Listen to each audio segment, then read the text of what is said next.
Hello दोस्तों, welcome to Arjun warrior education channel. आज हम लोग computer daily practice sets number 5 जो important question for BSPSCL technician grade 3 correspondence clerk store keeper Beltron SSC exam और UP का junior assistant exam के लिए अति महत्वपूर्ण है।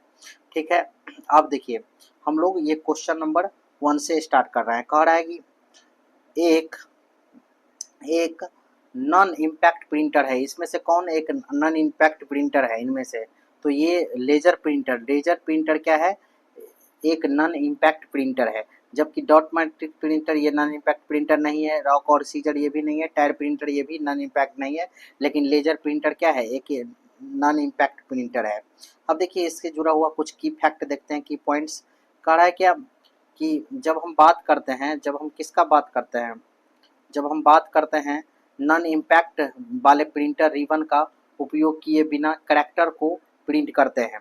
ये प्रिंटर एक बार में एक पूरा पेज प्रिंट करते हैं, इसलिए इन्हें पेज प्रिंटर भी कहते हैं। मतलब नॉन इम्पैक्ट प्रिंटर वाले प्रिंटर जो होता है, रिबन का उपयोग किए बिना करैक्टर का प्रिंट करते हैं। किसका प्रिंट करते हैं? करैक्टर का। ये प्रिंटर एक बार में एक पूरा पेज प्रिंट करते हैं, इसलिए इन्हें पेज प्रिंटर भी कहते हैं।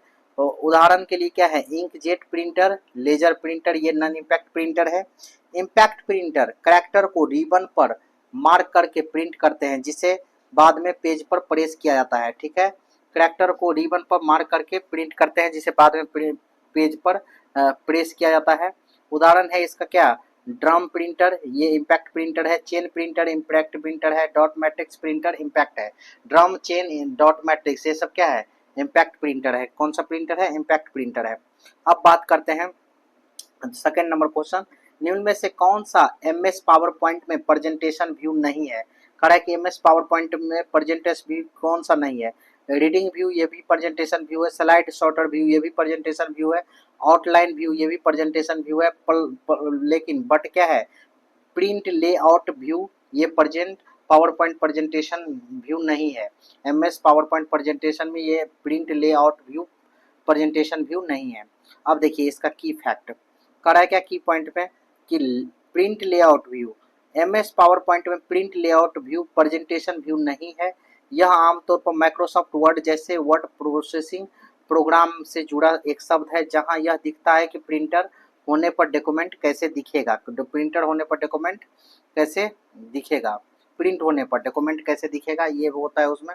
अब एक कह रहा है कि रीडिंग व्यू पावर पॉइंट में एक प्रेजेंटेशन व्यू है, जो उपयोगकर्ताओं को प्रेजेंटेशन को फुल स्क्रीन में देखने की अनुमति देता है।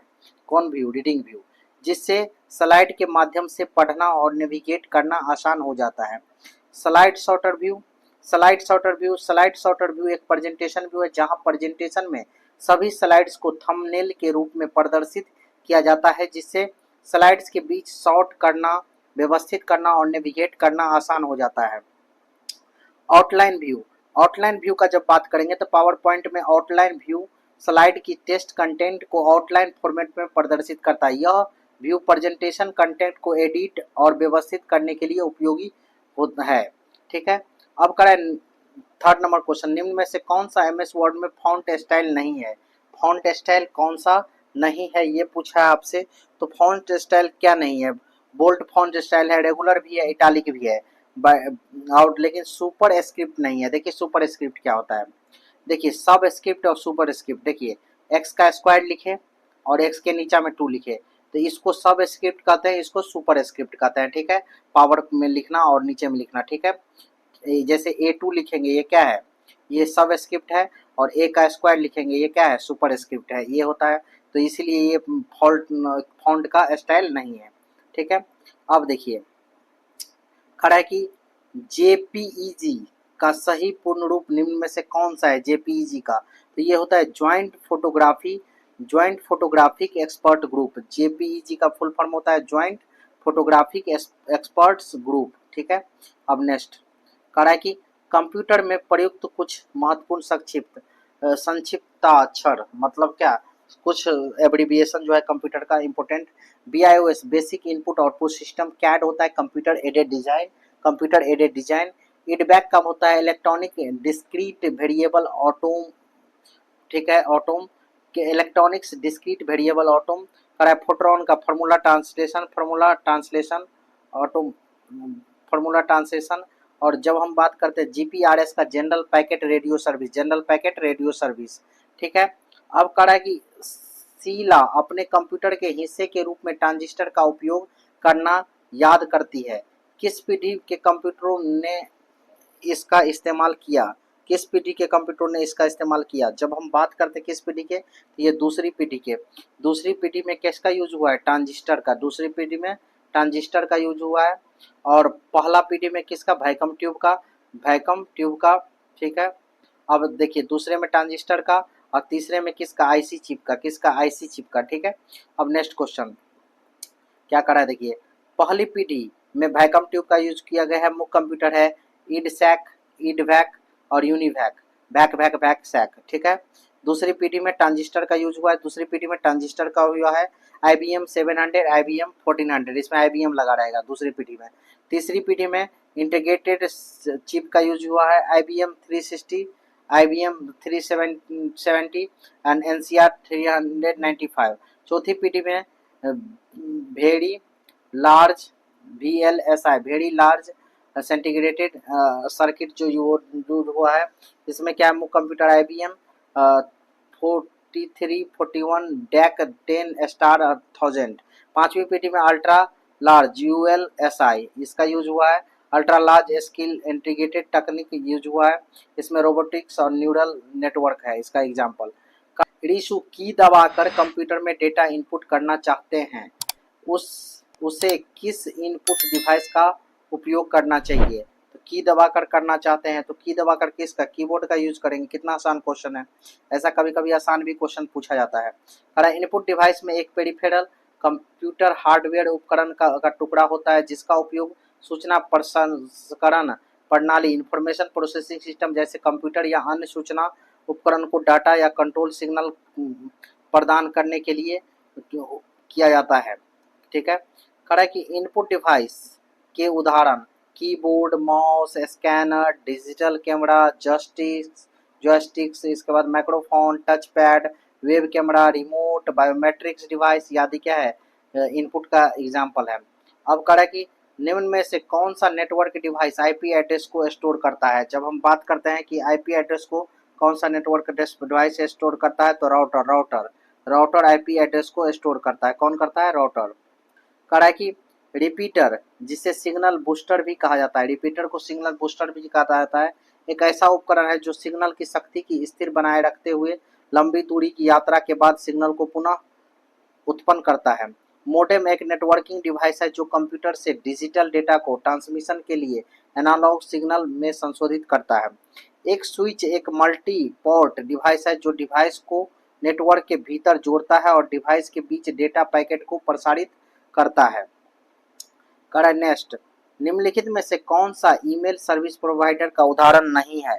ईमेल सर्विस प्रोवाइडर का उदाहरण नहीं है। कौन सा नहीं है ईमेल सर्विस प्रोवाइडर का उदाहरण? तो ये आपका देखिए सभी ईमेल सर्विस प्रोवाइडर का उदाहरण है। सबका सब आंसर होगा कौन कौन, देखिए क्योंकि सब ईमेल से जुड़ा है। आउटलुक, जीमेल, यानडेक्स, इसके बाद यानडेक्स के बाद ये सारा का सारा क्या है? सभी ईमेल सर्विस प्रोवाइडर है। यहाँ निम्नलिखित में से कौन सी टोपोलॉजी कम से कम या कोई डेटा हानि प्रदान नहीं करती है? कौन सा टोपोलॉजी कम से कम या कोई डेटा हानि प्रदान नहीं करती है? तो ये होता है ट्री टोपोलॉजी। ट्री टोपोलॉजी कैसे होता है? देखिए आपका बस टोपोलॉजी का एग्जाम्पल देख लीजिए। यहाँ एक लग जाएगा सिस्टम, एक यहाँ लग जाएगा, एक यहाँ लग जाएगा, एक यहाँ लग जाएगा। ये कौन है? बस टोपोलॉजी है। जब हम ट्री टोपोलॉजी कहते हैं तो एक देखिए एक कंप्यूटर यहाँ लगा, फिर देखिए एक कंप्यूटर यहाँ लगेगा, फिर एक कंप्यूटर यहाँ लगेगा, इस हिसाब से होगा। तो कौन टोपोलॉजी होगा? ये आपका ट्री टोपोलॉजी होगा। ट्री टोपोलॉजी, ठीक है, ट्री टोपोलॉजी। अब देखिए रिंग टोपोलॉजी में क्या होगा? एक कंप्यूटर यहाँ, एक कंप्यूटर यहाँ, एक कंप्यूटर यहाँ, एक कंप्यूटर यहाँ, एक कंप्यूटर यहाँ, यहाँ रिंग बना देगा, ठीक है। हाइब्रिड क्या होता है? सभी टोपोलॉजी का क्या करेंगे? मिक्स करके हाइब्रिड टोपोलॉजी बनता है। तो ट्री टोपोलॉजी में कम से कम या कोई डाटा हानि प्रदान नहीं करती है। अब देखिए जब नेटवर्क टोपोलॉजी का वह तरीका है, नेटवर्क टोपोलॉजी वह तरीका है जिसके एक नेटवर्क के लिंक और नोड्स को एक दूसरे से संबंधित करने के लिए व्यवस्थित किया जाता है। आर्किटेक्चर के आधार पर फिजिकल टोपोलॉजी के प्रकार: बस topology, ring topology, star topology, mesh topology, tree topology, hybrid topology. देखिए ट्री टोपोलॉजी में आप हमको बताइए दिया है सभी नोड प्रत्यक्ष या अप्रत्यक्ष रूप से हब सेंट्रल नोड से जुड़े होते हैं। हाइब्रिड टोपोलॉजी होता है हाइब्रिड टोपोलॉजी जिसमें दो या दो से अधिक टोपोलॉजी के संयोजन से बनता है। हम बताइए थे इसको। कहा कि दो या दो से अधिक इस्तेमाल की जाने वाले hybrid topology star ring topology और स्टार बस टोपोलॉजी है। ठीक है, स्टार रिंग टोपोलॉजी में दो या दो से अधिक स्टार टोपोलॉजी एक रिंग टोपोलॉजी के माध्यम से आपस में जुड़ जाता है। स्टार बस टोपोलॉजी में दो या दो से अधिक स्टार टोपोलॉजी बस के टोपोलॉजी के माध्यम से जुड़ता है, जो बाद में यूज होता है उसके माध्यम से जुड़ता है, बाद वाला वर्ड के माध्यम से। जैसे रिंग में है तो रिंग के माध्यम से जुड़ेगा, यहाँ देखिए बस में है तो बस के स्टार बस के माध्यम से जुड़ेगा। ठीक है, अब देखिए बस टोपोलॉजी तो सबसे सरल है, जिसमें नेटवर्क में संचार के लिए उपयोग की जाने वाली बस या संचार के लिए उपयोग की जाने वाली बस या चैनल शामिल होता है। इस चैनल में अलग अलग नोड जुड़े हुए होते हैं। बस टोपोलॉजी को लाइन टोपोलॉजी भी कहते हैं, ऐसे चलता है, ऐसे ऐसे ऐसे ऐसे ऐसे बस टोपोलॉजी होता है। समझिए कि रोड पर बस चल रहा है। रिंग टोपोलॉजी एक नेटवर्क है जहाँ सभी डिवाइस एक सर्कुलर पथ में जुड़ेगा। इसे कहा कि यहाँ डेटा प्रवाह एक दिश है, जहाँ डेटा पैकेट केवल एक ही दिशा में यात्रा करते हैं, इस साइड में चाहे इसमें एक ही दिशा में यात्रा करते हैं, बस में या रिंग में। कहा कि अब नेक्स्ट क्वेश्चन कहा कि एप्पल द्वितीय कंप्यूटर की पीढ़ी का एक उदाहरण है। द्वितीय कंप्यूटर की किस पीढ़ी का एक उदाहरण है एप्पल? तो जब हम बात करेंगे एप्पल का तो ये आपका किस पीढ़ी का उदाहरण है? तो ये चतुर्थ पीढ़ी का उदाहरण है। किसका? एप्पल जो है द्वितीय की चतुर्थ पीढ़ी का उदाहरण है। ठीक है, अब देखिए प्रथम पीढ़ी कंप्यूटर 1946 से 1958 मेन फ्रेम कंप्यूटर थे जो अपने प्राथमिक घटकों के रूप में वैक्यूम ट्यूब का उपयोग करते थे। वे आकार में बड़े तथा महंगे थे और बहुत अधिक बिजली की खपत करते थे। द्वितीय पीढ़ी कंप्यूटर 1950 से 1960 में ट्रांजिस्टर छोटे तेज अधिक विश्वसनीय थे, वैक्यूम ट्यूबों की तुलना में कम ऊष्मा उत्पन्न करते थे। अब इसके बाद बात कर रहे हैं तृतीय पीढ़ी के कंप्यूटर 1965 से 1971 में इंटीग्रेटेड सर्किट का इस्तेमाल हुआ था। इसने उन्हें और भी छोटा तेज और अधिक कुशल बना दिया था। कहा कि चतुर्थ पीढ़ी के कंप्यूटर 1972 से आज तक है माइक्रो प्रोसेसर का उपयोग करते हैं। इसने उन्हें और भी छोटा और तेज और अधिक कुशल बना दिया था। कहा कि अब नेक्स्ट क्वेश्चन 11 नंबर, विंडोज में अस्थायी रूप से किसी फाइल को डिलीट के लिए किस शॉर्टकट की का यूज करते हैं? अस्थायी रूप से डिलीट करना है, किसका? अस्थायी रूप से। अस्थायी रूप से डिलीट का मतलब होता है कि वो किस में नहीं जाएगा, रिसाइकल में भी नहीं जाएगा, डायरेक्ट क्या हो जाएगा, डिलीट हो जाएगा। तो ये होता है शिफ्ट प्लस डिलीट। डिलीट करने पर तो रिसाइकल में जाता है, लेकिन शिफ्ट प्लस डिलीट करते हैं तो ये क्या होता है, अस्थायी रूप से डिलीट हो जाता है हमेशा के लिए। ठीक है, अब देखिए डिलीट इक्लिप्स गलती से डिलीट की गई फाइल को रिकवर करने के लिए एक बहुत ही सरल विधि प्रदान करता है और डिलीट की गई फाइलों को उसके लोकल हिस्ट्री में बनाए रखता है। इक्लिप्स नहीं होगा यहाँ, रिसाइकल बिन भी हो सकता है। F2 जब माइक्रोसॉफ्ट विंडोज या विंडोज प्रोग्राम में कोई आइकन फाइल या फोल्डर हाईलाइट या सेलेक्ट होता है तब F2 दबाने से फाइल का नाम बदल जाता है। बैक स्पेस या बैक स्पेस नामक एक कीबोर्ड की कर्सर की करंट पोजीशन से पहले आने वाले किसी भी कैरेक्टर को डिलीट कर देती है। ठीक है, अब देखिए MICR का पूर्ण रूप क्या है? MICR का पूर्ण रूप है मैग्नेटिक इंक कैरेक्टर रिकॉग्निशन। ठीक है, अब देखिए MICR का फुल फॉर्म है ये मैग्नेटिक इंक कैरेक्टर रिकॉग्निशन को MICR के रूप में संक्षिप्त किया जाता है। मैग्नेटिक इंक कैरेक्टर रिकॉग्निशन एक चेक आइडेंटिफिकेशन और प्रोसेसिंग पर आती है। चेक पर MICR चेक के निचले बाएं कोने में कैरेक्टर की स्ट्रिंग है। ठीक है, कहा कि bank routing number, account number और चेक नंबर तीन समूह के नंबरों में से है। अब देखिए निम्नलिखित में से किस में बहुत छोटे आकार की स्टोरेज यूनिट होती है जिन्हें रजिस्टर कहा जाता है? निम्नलिखित में से किस में बहुत छोटे आकार की स्टोरेज यूनिट होती है जिन्हें रजिस्टर कहा जाता है? ये किस में होती है? तो ये होती है आपको सीपीयू में सेंट्रल प्रोसेसिंग यूनिट में। देखिए सीपीयू सेंट्रल प्रोसेसिंग यूनिट में रजिस्टर्ड होते हैं जो बहुत छोटे आकार की स्टोरेज यूनिट होती है जो वर्तमान में संसाधित होने वाली डेटा और इंस्ट्रक्शन को रखती है।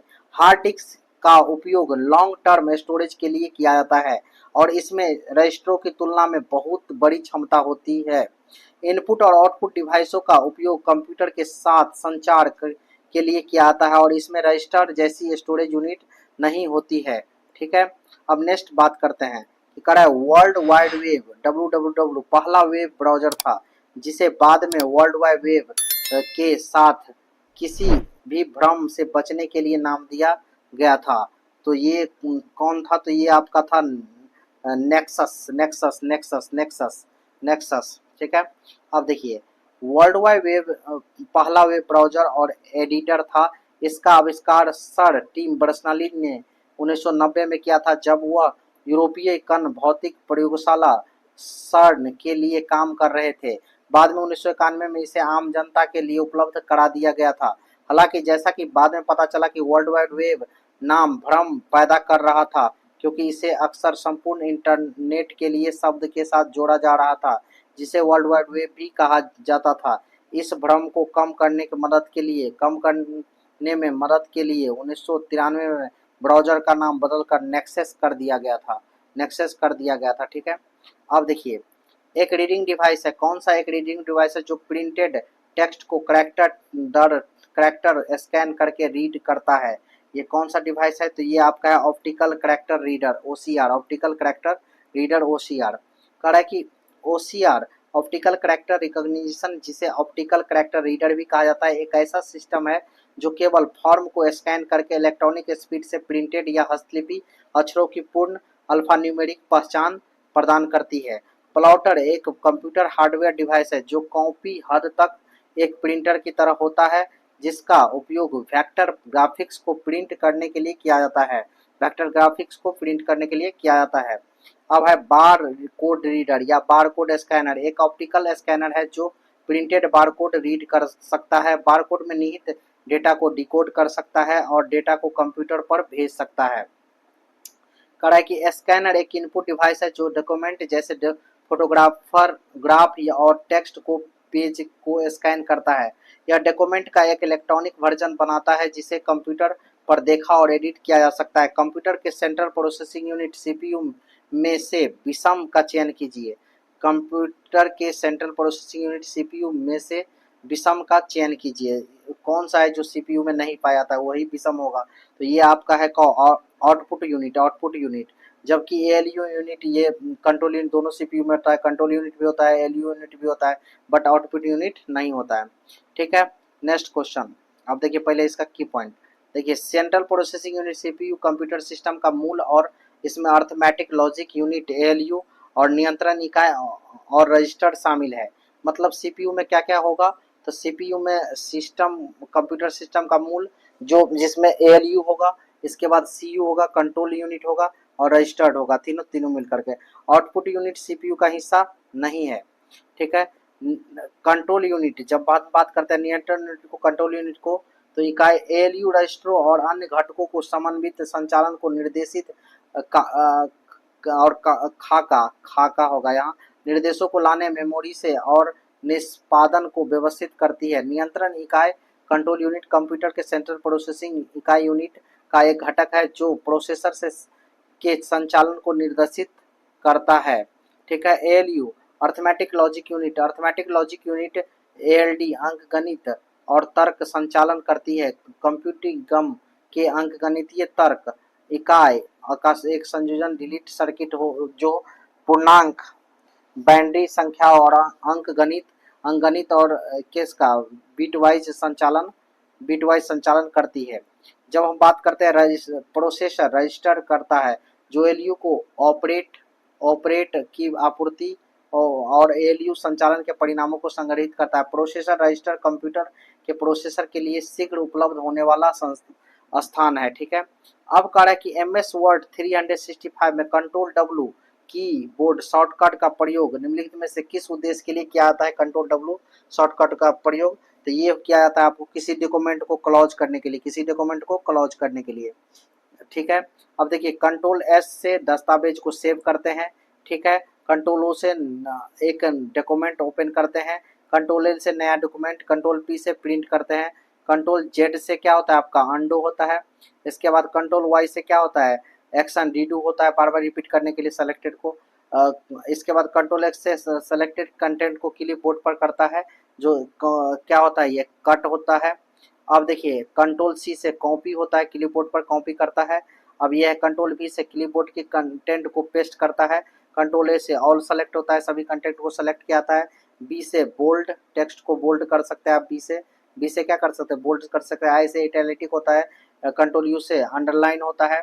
और कंट्रोल एफ से फाइंड डायलॉग बॉक्स ओपन होता है। कंट्रोल एच से फाइंड और बदले में डायलॉग बॉक्स ओपन करता है। फाइंड और बदले डायलॉग बॉक्स ओपन करता है। इसके बाद कंट्रोल ई से सेंटर अलाइनमेंट, मतलब टेक्स्ट को सेंटर में अलाइन करता है।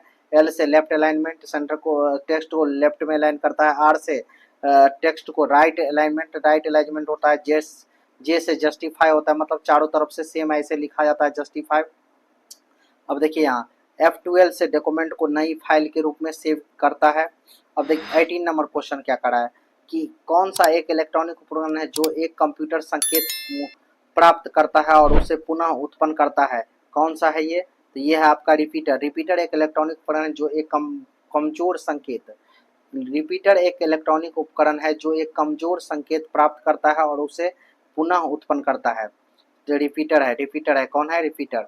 अब देखिए ये कह रहा है कि रिपीटर एक उपकरण है जो कमजोर संकेतों को उनकी सीमा बढ़ाने के लिए बढ़ाता है और पुनः प्रसारित करता है।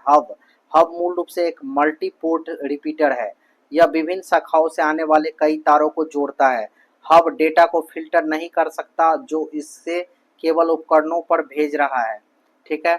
अब कह रहा है कि इसमें कई ईथरनेट पोर्ट्स होते हैं जो दो या दो से अधिक उपकरणों को एक साथ जोड़ता है। यह कई उपकरणों का एक साथ जोड़ता है।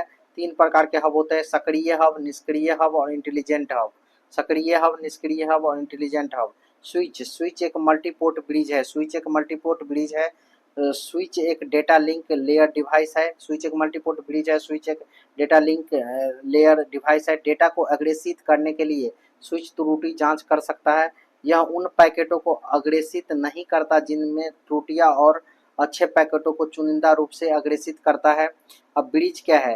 Bridge OSI model, operating system का जो होता है ओएसआई मॉडल के डाटा लिंक लेयर का पर काम करता है। किस पर काम करता है? ओएसआई के मॉडल के डाटा लिंक लेयर पर काम करता है ब्रिज एक पूर्णावर्तक जो सामग्री को फिल्टर करता है। ब्रिज का इस्तेमाल ज़्यादातर सोर्स और डेस्टिनेशन मैक एड्रेस को पढ़कर फिल्टर तौर पर किया जाता है। इसका उपयोग एक ही प्रोटोकॉल पर काम करने वाले दो लाइन को आपस में जोड़ने के लिए भी किया जाता है। 19 नंबर MS एक्सेस में नया डेटाबेस खोलने के लिए उपयोग होता है। नया डेटाबेस खोलना है MS एक्सेस में तो किसका यूज करेंगे? तब हम यूज करेंगे किसका? तो यूज करेंगे कंट्रोल एन का न्यू डेटाबेस खोलने के लिए। करा कंट्रोल ओ से कीबोर्ड शॉर्टकट का उपयोग मौजूदा फाइल को खोलने के लिए किया जाता है। Alt+F4 यह कीबोर्ड शॉर्टकट आमतौर पर वर्तमान एप्लीकेशन या विंडो को बंद करने के लिए किया जाता है। इसका उपयोग कह रहा है कि ब्राउजर एक टेक्स्ट आधारित ब्राउजर था जिसका आविष्कार में किया था। कौन सा ब्राउजर ये? तो ये है आपका कि लाइनेक्स जिसको बोलते हैं 1992 में किया गया था। ब्राउजर का लाइनेक्स ब्राउजर एक टेक्स्ट आधारित ब्राउजर था जिसका आविष्कार 1992 में किया गया था। कह रहा है लिनक्स एक टेक्स्ट आधारित ब्राउजर है। लिनक्स एक टेक्स्ट ब्राउजर है, लाइनेक्स होता है। लेकिन कौन सा विश्वविद्यालय द्वारा विकसित किया गया था? मॉडर्न ब्राउजर के विपरीत यह user text only interface present करता है जो उन लोगों के लिए उपयोगी हो सकता है जिन्हें कमांड लाइन इंटरफेस की आवश्यकता होती है। वे इसका उपयोग करना पसंद करते हैं जब ग्राफिकल यूजर इंटरफेस उपलब्ध नहीं होता है। ठीक है। अब कह रहा है कि लिनक्स का उपयोग अक्सर उन सर्वर और पुराने कंप्यूटरों पर किया जाता है जिनमें संसाधन सीमित होता है। सफारी एप्पल द्वारा विकसित हुए ब्राउजर है। इसे पहली बार 1985 में नहीं बल्कि 2003 में रिलीज किया गया था। यह browser graphical user interface GUI पर और एप्पल डिवाइसों में एक डिफ़ॉल्ट ब्राउजर, इसलिए वे विकल्प जिनमें सफारी शामिल है गलत है। ठीक है। Thank you. अगर आपको ये वीडियो पसंद आया हो तो लाइक कीजिए और ऐसे ही वीडियो के लिए हमारे चैनल को सब्सक्राइब कीजिए।